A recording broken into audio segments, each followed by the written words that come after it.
السلام عليكم ورحمة الله وبركاته. سو دوادا maanta waxaan rabnaa inaan ka hadalno mowduuc aad iyo aad muhiim u ah. Aniga shakhsiyan waxaan u arkaa muhiim sababta markaanan aqoonta u lahayn qaladaad badan ayaan ka sameeyay dad badan oo maaragtay ila soo xiriirina sidaas oo kale ayay ugu qaldameen. Maanta waxaan rabnaa inaan ka hadalno deynta maxay tahay, deynta xun iyo deynta fiican. Mowduucaas ayaan maanta ka hadlaynaa. Like, subscribe, comment inta waa xaqiina. Soo dhawaada. Waxaan rabaa dadka aan aqoonin inaan wax yar u sheego. Magacayga waa Umu Mansuur. YouTube-kayga waxaan kusoo gudbiyaa inta badan waxaan uga hadlaa qisaska, waxaan kusoo gudbiyaa dhaqaalaha, waxaan kusoo gudbiyaa hooyada qurbaha joogto iyo waxyaalaha maaragtay oo ku saabsan. Waxaan kusoo gudbiyaa barnaamijyada caruurta quseeyo oo aniga maaragtay aan khibrad u leeyahay ayna tahay wax aan maaragtay ku shaqeeyo, hooyo ilmo haysatana aan ahay, iyo waxyaalo badan wixii markaas dhaco maaragtay ayaan kusoo gudbiyaa. Soo dhawaada. sidaan idin sheegay maanta waxaan ka hadlaynaa deynta waa shay aad iyo aad maaragtay u dhibaato badan. Runta haddaan ka hadalno waxaan rabaa inaan dhowr noocaan u kala qaado si ay maaragtay u fahmaan.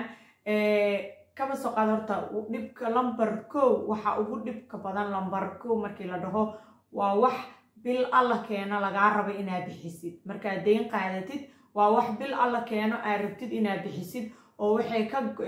dhib u keenaysaa ama waxay maaragtay ku cariiri ka dhigaysaa dhaqaalahaadii bil walba ku soo galayay. maxaa yeelay waa wax bil alla keena lagaa rabo inaad bixisid oo culays kugu soo kordhay waaye oo ka go'an maaragtay dhaqaalahaada bil walba lacagtii aad isticmaali lahayd ayay maaragtay ay dhib ku tahay ama ay cariiri ku keenaysaa. Okay, dad waxaa jira inta badan markay deyn qaadanayaan dhowr meel deyn ka qaato, 1 2 3 4 5 ilaa qofkii asaga maaragtay sida uu maaragtay u fikirayay ku xirantahay. marka dhowr meel deyn aad ka qaadatid, kaba soo qaado kaleeto dukaanka la dhaho hadda Verco oo kale ayaa deyn ka soo qaadatay,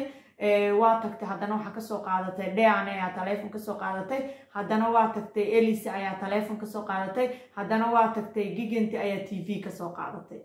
marka 5 meel oo kala duwan wax ka soo qaadatay. meel walbo maxay ahayd waxaa kula soo heshiisay 2 sano 3 sano sanad. adiga marka 3 sano ama 4 sano ama 5 sano aad kula soo heshiisay waa adiga maaragtay culays kugu soo kordhay oo waqtigaas dheerna lagaa rabo dushaada inuu saarnaado aadna maaragtay aad awoodiisa ay yeelatid waay.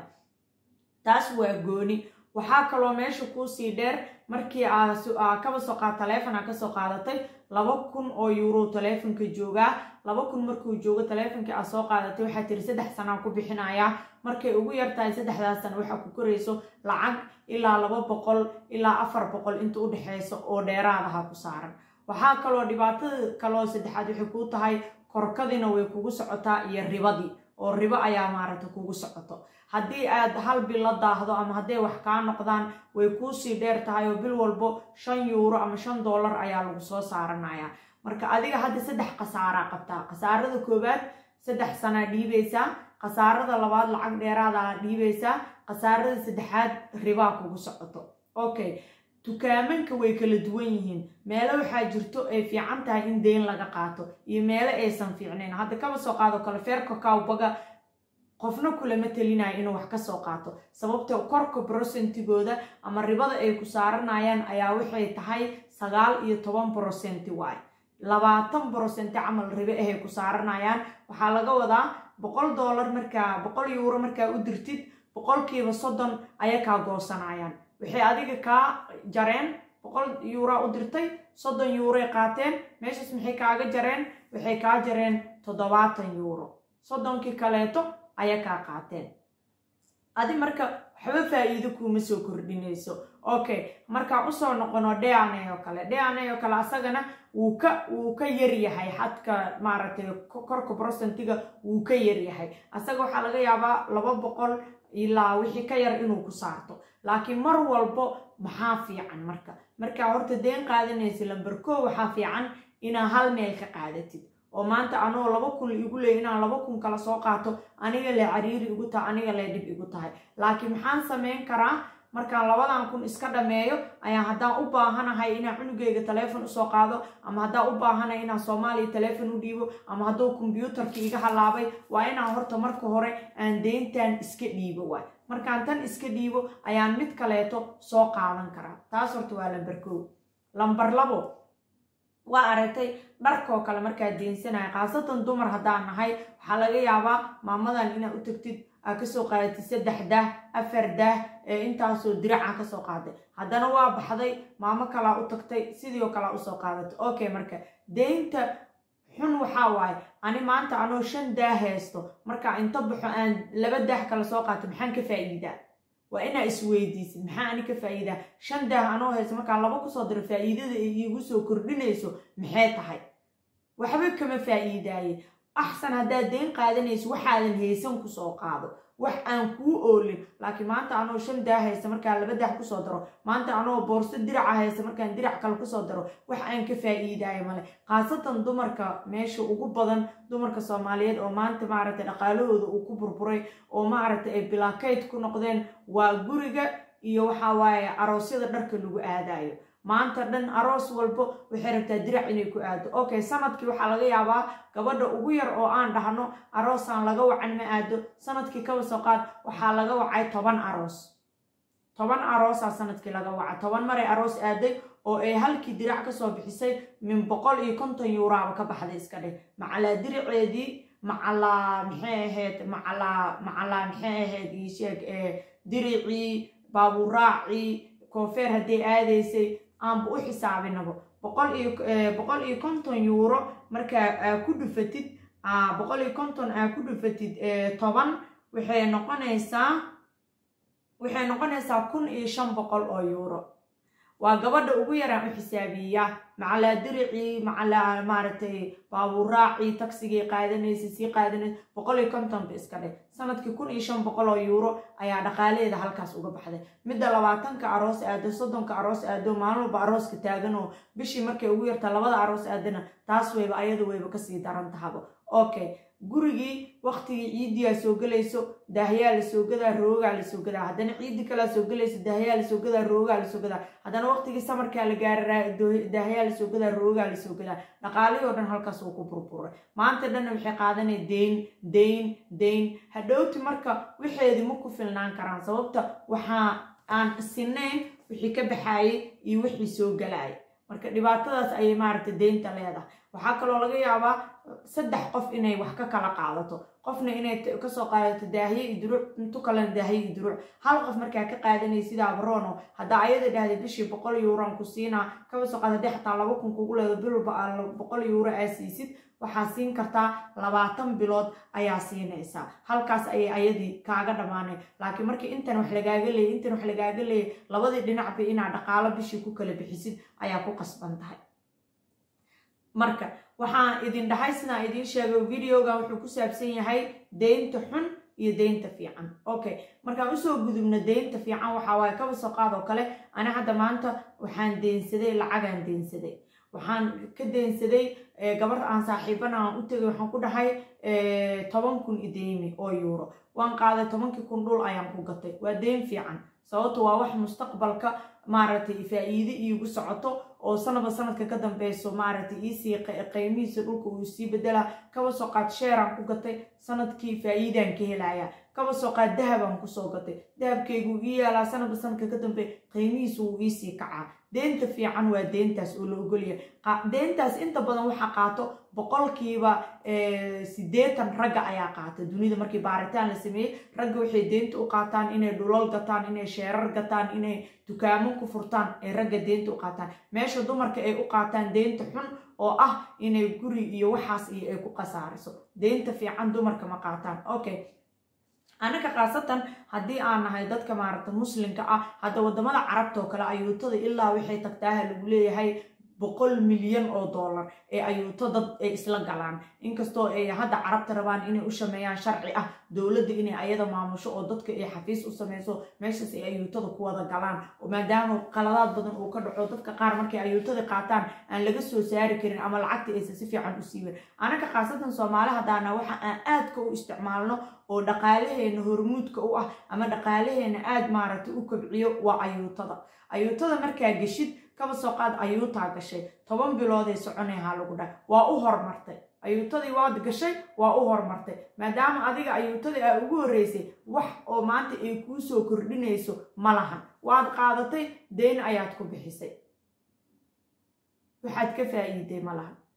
laakiin maxaad kaloo ka faa'iiday waxaad ka faa'iiday lacagta bil walba kaa bixaysay ayaa ku baaqanayso oo dhaqaalahaadii ayaa waxaad dareemaysaa awoodaada dhaqaalaha ama maaragtay waxaad dareemaysaa inaad wax yar maaragtay aad neefsatay camal oo wixii bishii kaa bixaya kuu yaraana bil walba lacagtii meeshii deynta kaa aadaysay way kuu badbaadaysaa marmarka qaar way fiican tahay in ayuutada saas lagu bixiyo laakiin waa goormo waa markii ayuutada dhammaato adi aa ugu dambaysid oo deyntii aa iskaga bixisid adi markaas maxaad faa'iiday lacagta bil walba kaa bixi jirtana way kuu baaqatay ayuutadina way kaa dhammaato lagama rabo laakiin anaga Soomaalida inta badan deyn markay gabdhaha Soomaalida qaataan ama dumarka Soomaalida markay qaataan waxay sameeyaan ama gurigay ku bedelaysaa ama safar ay ku aadaysaa okay waa muhiim inay safar la aado oo ma aragtay qofku uu maaragtay uu waqti fiican soo qaato uu hawada soo bedeshto laakiin marka safar aadaysid waa inaa 12 bilood ama 7 bilood ama hadda aan ka soo qaad hadaan rabo sanadka soo socdo bisha 7 ama bisha 6 inaan safar aado waa inaan hadda ku sii tala galo si aan wax meel u dhigto markay ugu yartay ama waa inaan tikidki meel dhigto ama markay ugu yartay waa inaan pocket money-gaygi aan meel dhigto laakiin markaan inta baxo aan ayuuta qaato oo aan ku safro hadhowti markaan safarka ka soo noqdo bishii 8aad waxaan ku qasbanahay ilaa 9 bilood ama 7 bilood hadda kadib inaan gudo lacagtii aan ku safray deyn ayaan safar ku aaday laakiin waxa ka fiican inaan ayuutada galo 10 bilood markay socoto ama 20 bilood markay socoto inaan sugo markay dhamaato aan baxo safarkayga ku aado markaas waxay ii noqonay kayd aan aniga meel dhigto kaleeto waan soo noqday ayuutadii markay bilaabato lacagta kale oo qaadanayo wax kale aan ku sameeysan karaa cariiri badan ma dareemayo hadda xataa bil walba iska jaro kayd ay ii tahay marka inta badan ina deyn lagu safar lagu aado ma fiicno sababta markaas waxay galay deynta xumeeday galaysaa deynta marka qaadanayso waa inaa wax muhiim ah u qaadatid dukaan lacag kugu leh oo bil walba korka oo ribo ku soo saaranayo iska siisay maxay ahayd inaa dhul ku gadatay inaa dahab ku gadatay deyn u qaado oo ayuutada marka u hormartay deyn ay kugu tahay laakiin marka u dambeysay waa xoolaha adi iska leedahay adaa aruursaday marka waxaan fiican mar walba inaan ka fikirno maxay tahay deynta xun maxayse tahay deynta fiican si aad maaragtay mar walba aad adiga u awoodid in aad maaragtay u dareentid dhaqaale ahaan inuusan culays badan in uusan ku saarnayn oo aad maaragtay awoodid wax walba inaad iska bixisid mar walbana aadan ma aragtay ahaanin qof gacanteeda miran tahay khaasatan ayuutooyinka markaa galayno ayuutada waa inaad u gashid inaad wax ku qabsatid waa inaad u gashid inaad safar ku aadid laakiin markay dhammaato oo bisha ugu dambeysay aan qaadatay safarkaada iskaad sababta markaad soo noqotid deyn kuma aada safrin ama haddaad dhul ku gadatid ama haddaad dahab ku gadatid ama haddaad sheer ku gadatid waa xoolo meel ku yaalo oo maalinba maalinta ka dambeyso qiimihiisa kuu kordhayaan berina aad dhaqaale iyo aad ka sameynaysid wax muhiim ah waa walaashiin Mansuur oo idin leh maanta waxaan rabay mawduucaas deynta inaan ka hadalno khaasatan hadda waddanka Finland xaaladda aad ay u soo adkaanaysaa dhanka dhaqaalaha khaasatan dumarkii Soomaaliyeed sababta lacagtii ilmaha ayaa la goostay cunuga markuu 2 sano gaaro lacagtii lagu qaadan jiray waa la goostay hooyooyinkii hadda ilmihii way wada qaadeen xanaanooyinkii beebakootiyaashii iska wada geeyeen maxaa yeelayana gabdho badan ay la soo xiriiro beebakootiyaasha dhibka haysto waxaan ku dhaawaa inaad sabartiin oo ama shaqo ama iskuul wax raadsatiin sababta la idinma siinayo dumarkii Soomaaliyeed oo dhan aan ku yaaceen maadaama lacagtii laga goostay shalana ilmaha aan lacag darteed u heynay oo aanan xariis iyo maaragtay jacayl aanan ilmaha guriga ugu heynin haddii ay hooyadii tiraa cunuga gurigan ku heynaan lacag 300 euro hooyada kuma filnaanayso marka danta waxay ku qasbatay inay hooyo walba cunugeedii inta qaado ay xanaano geyso lacagtana waxa loo goostay waa inay fadhiga ka kacdiin oo waxbaratiin oo shaqaysatiin oo naftiina ku filnaatiin lacagtan ilmaha oo la jaray dadka ay qusayso ama dadka loogu talagalay in laga jaro waa dumarka Soomaaliyeed iyo dadka guryaha maaragtay ilaa 3 sano ilaa 4 sano ilmaha ku heen jiray oo bilaa shaqada ahay sababtoo hooyooyinka wadankan shaqaysto sanad iyo bar ka badan cunug ma baheen karaan mar allaala markay lacagta ka go'do oo lacagta sanad bilba bisha ka dambayso way ka yaraanaysaa markaasna cunuga waxay iska geeyaan xanaano kadibna shaqadooda ayay ku noqdaan laakiin dadkii tubada iska dhuuqi jiray tubadii waa la xiray tubooyin badanna waa la xirxirayaa oo Finland marka waxa fiican ina isku tashatiin walba isku daya hadda ina kayd yeelatiin oo waxaan badan iyo gadmadaan badan iyo waxaan badan iska dhaaftiin oo walaashiin Mansuur oo idin leh videoga xigay inta ku kulmi doono waxaan idin rajeynayaa in aan maaragtay iska dhaafno deynta aan